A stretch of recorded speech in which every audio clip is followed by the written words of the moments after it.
But speaking of matchups, we want to go into our second one. We're going to head right in to another unique, I would say, matchup that we haven't seen before today, as we are diving into Game 3. I believe it's between Renata Glasc and Ahri, which is not two matchups that I was expecting to see too much of today. This is the Renata Glasc sideboard. So there's Time Warp in the sideboard, there's Unchecked Power, and a few other cards there. There's a drop border. That is really cool. If you control gear, it comes in ready.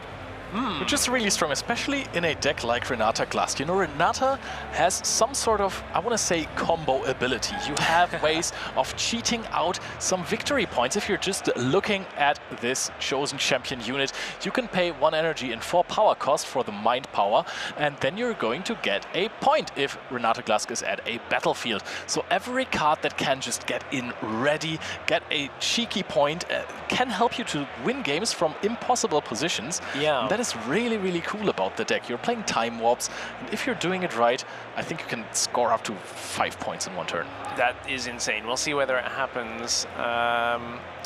This Ahri player sideboard, yeah, I mean, I think you're kind of forced to play things like Disarming Rake for gear, like attacking gear. You've got things like Progress Day in order to draw more, and then just some matchups where you need Charm a little more just to be able to control the board. This is kind of what I would expect from an Ahri build right now. I actually retuned my Ahri deck to just see what was playable or not in Spiritforge. I'm a big fan of Blitzcrank in Ahri. I don't know how competitively good it is, but I think it causes so much disruption to the game, where you start playing it to battlefields, pull things across. You have Sonas there to untap. Anytime you can end a turn and be like, yeah, I'll just untap 4 battlefield, 4 runes. It's so huge. Yeah. It is so much advantage. You're getting so much tempo. And you're also playing some battlefield that help you win games if you're holding. However, Renata Glasc also enjoys holding on battlefield. So if you're playing something like the Grove or on the Paper Tree channels 1 Rune Exhausted, I believe, and the Keeper's Grove is the name, I believe, is going to draw you a card when you hold here. So that's a fight to the death, right? If both players want to hold a specific battlefield, their strategy is holding fields. Yeah, Grove of the God Willow, yeah. Almost. Yeah, almost it's a long old name on that one. We'll get Vile Moors. Oh, it is Vile Moors. Okay, cool. So, interesting. Vile Moors. I'm trying to think of how you want to force people to play around on Vile Moors on this one. That is already a fantastic draw on the turn. If you are going second, you have the card shop, and naturally, Malphitegenuss, which I assume that the Genuss is a German word for enjoyment. Malphite Enjoyer. Malphite Enjoyer naturally declines the gold gear token from the card shop. Don't want the gold. I don't want to give you another one. I don't need to do that. That sounds like a terrible idea against Renata Glasc, who is just happy to get to the late game with a stack of gold. Yeah, Renata Glasc has multiple ways of winning games with different cards, and also on Forge God is a card that is being played. For every gear you have, it gains 1 might. That is really strong. It helps you hold on to battlefields, but also the good. Oh, we are already starting to stack in this battlefield. It feels like we're like doing the stocks holding, like a hold at all times. So we are going to just push in the Ravenbloom Student, and Card Shop is immediately fighting, is immediately challenging the battlefield, and now says, okay, well, all right, I'm just trading off with your Plundering Poro. And while we're going through a little bit of disruption here, it's going to just be next turn. Oh, that was a Charm actually being played. Oh, okay. Yeah, that makes sense. But, I mean, the Charm, that was basically a 2-for-1 trade. Oh, Wages of Pain onto the Ravenbloom Student. If you respond to this, you're only going to get up to 3 might with the Ravenbloom Student, so the hold is denied. A Ravenbloom Student to challenge it. We haven't seen Ravenbloom Students so much in Spiritforge for now, but in this game, they're coming flying. Yeah. We are back into the live action here. Jumping through. I say live just as a reminder, we are behind time a little bit as the rounds are playing out ahead, and we have some buffer time in between. One thing I wanted to bring up that was interesting, I would be interested to know whether Malphitegenuss's chosen champion has been swapped out here, because we've got Ahri Inquisitive from the champion zone, which has just been played. I know a lot of Ahri players were trying to make Ahri alluring work, which is when you hold, you score a point. But I've always found it really difficult to ever get those holds through. It's so hard to keep her on a battlefield. This newer approach to the Ahri deck is more mid-rangey. So this is actually the perfect card. It's like a very tame thousand-tailed watcher because it only has 9 tails, right? But you're still, when you're attacking, you choose an enemy unit and it gets -2 might, which is already huge, and it gives you a lot of tempo for a 3-drop. Yeah, that's very true. And then that stacks, of course, with Ahri 9-tailed Fox, the -1 that comes through as well when defending, or pretty much that when people attack a battlefield, they get that -1. So it ends up being -3 on that particular unit. I love the 9-tailed to 1,000-tailed fun. I will give you the pause for that. They must have met somewhere, right, in Runeterra? There has to be a reason. They have different amounts of tails, but let's actually see how Magadd is going to advance the board state here with the Renata Glasc deck, the Cam Baroness. And honestly, Cam Baroness really, I think when I read it first, I was rather unimpressed with the card, with the legend, because we're playing the Renata Glasc Mastermind into the battlefield already. We're not using our gold gear tokens. We are de-ramping us. We're recycling some runes in this scenario. That is interesting. So we are valuing the gold gear tokens. Oh, I thought we just used the score 1 point effect, but no, that is not happening. We're just arranging the runes for Renata to be played. I mean, that's the thing, is when Renata gets close to winning, we were talking about this a little bit, that you start getting more value from the gold tokens. Yes, exactly. When you're getting closer to winning, when you're 3 points within victory score range, your gold tokens actually not only give you power, but they also give you 1 energy. And that is one of the only ways in Riftbound, if not the only way, to actually go over 12 energy in a turn. And that gives you some crazy shenanigans with cards like Time Warp. So you can actually play Time Warp, then play multiple other cards on the same turn, but also there's another way to play with more cards on the same turn in the Renata Glasc deck, and that is something that is incredibly cool. A card that I have seen the last time in Origins, actually in Victor decks, is the Echo from Origins. Yeah, I saw a couple decks running Echo, so it's one of the cards that when it has a death knell effect, essentially. The death knell, ready all your runes. Pretty good. So this is a game-winning play that you're setting up over multiple, maybe just 2 turns, where you play the Echo in your base, and you're looking at your opponent's battlefields, and you're like, I know just that they are going to leave their units there, because if they just retreat, I'm going to go in there and Time Warp and get double the points, which might win me the game and make all my cards better.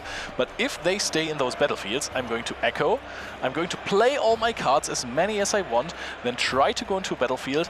Of course, my Echo is going to die. Ideally, I'm going to take some units with me, or the Echo is going to take some units with him, and then you get all your runes back. You can play a good old Time Warp with so many cards set up, with a Renata Glasc perhaps set up, and then you can just go for many extra points. It's phenomenal. It is a very interesting line, as we see Ahri Inquisitive going over to Vilemore's Lair. So, I mean, you're always going to want it to give that -2.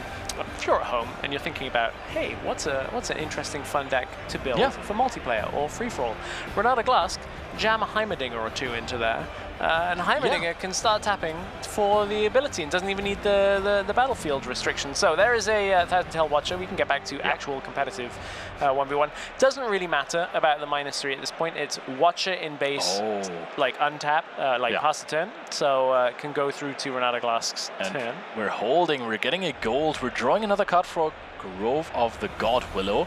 So that is absolutely massive for Renata Glasc. And another thing you can do with the Time Warp, if you're actually having your Renata Glasc Mastermind on 1 battlefield and your opponent, as in this scenario, is starting to stack on top of the other battlefield, right?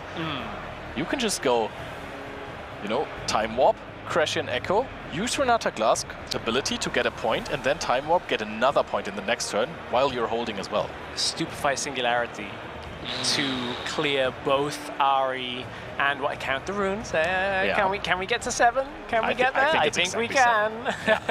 Question is, do you start using your gold tokens? Yeah, good question. You know what? We don't see Renata Glasc often enough for me to know a yes or no answer to that question. Instinctively, I feel like normally it's yes, but maybe you're like, hey, rich getting richer. We're gonna stay with the gold and be okay recycling to. You split the difference, 1 gold, 1 rune.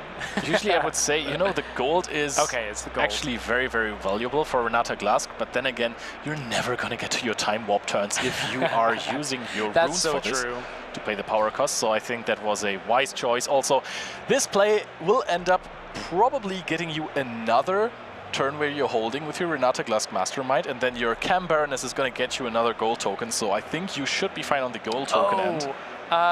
One thing to know, if we're in turns, is the time has expired on the round, so one player does need to get clear. So I guess Renata Glasc, if you get to hold, use Renata ability, that will hold you up to, like, take you up to 4 points.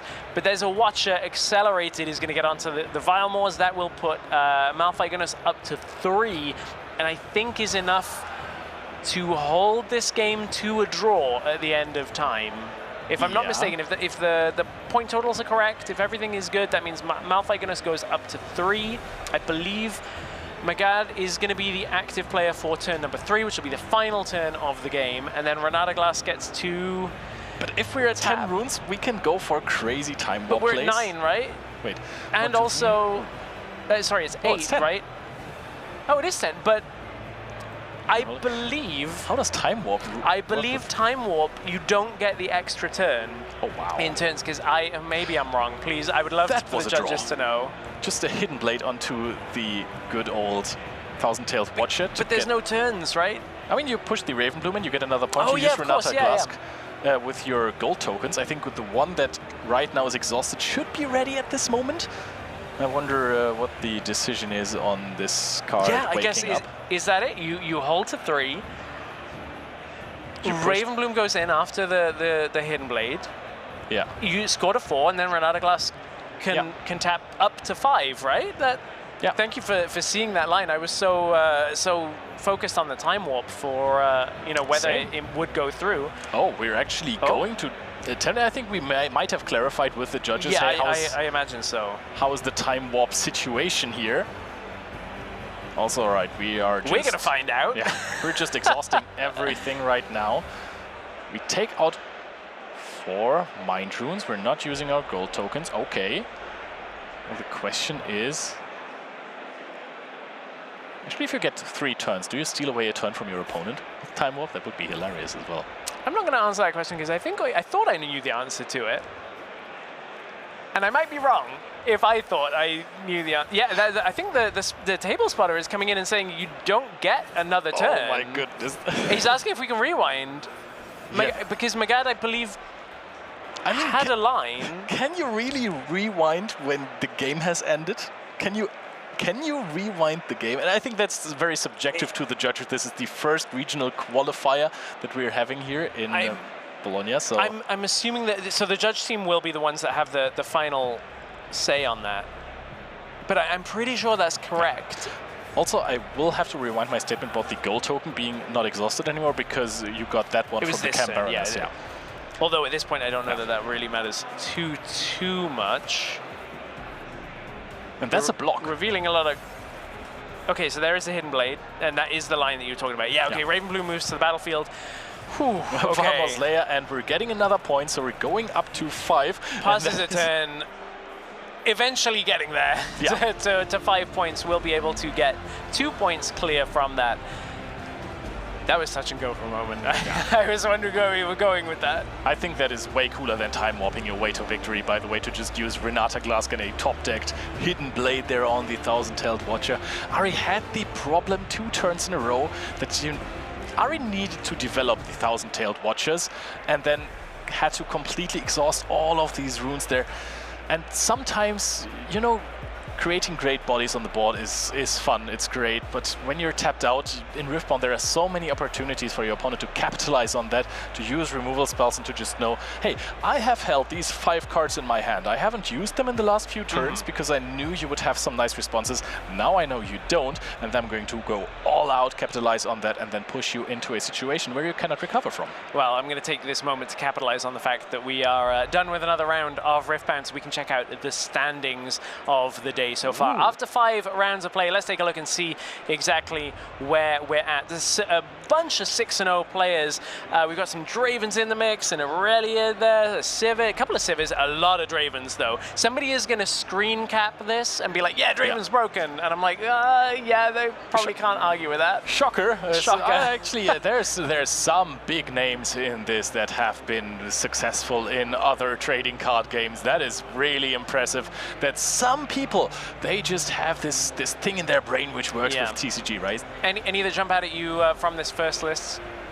Lorenzo Santori, Marcus Patel especially, they are phenomenal players as well, and I think other players in there as well have performed well in international tournaments. Yeah, the name Ian Zhang seen around the scene as well quite some time. I mean, anybody that's 6-0 in this list is going to be stacked, and we'll be following through some featured players throughout the tournament. Of course, as we get through day 1, day 2, it's only going to be, you know, more focused in on those top players. We've been quite spread out across things, getting a Renata Glasc here and there.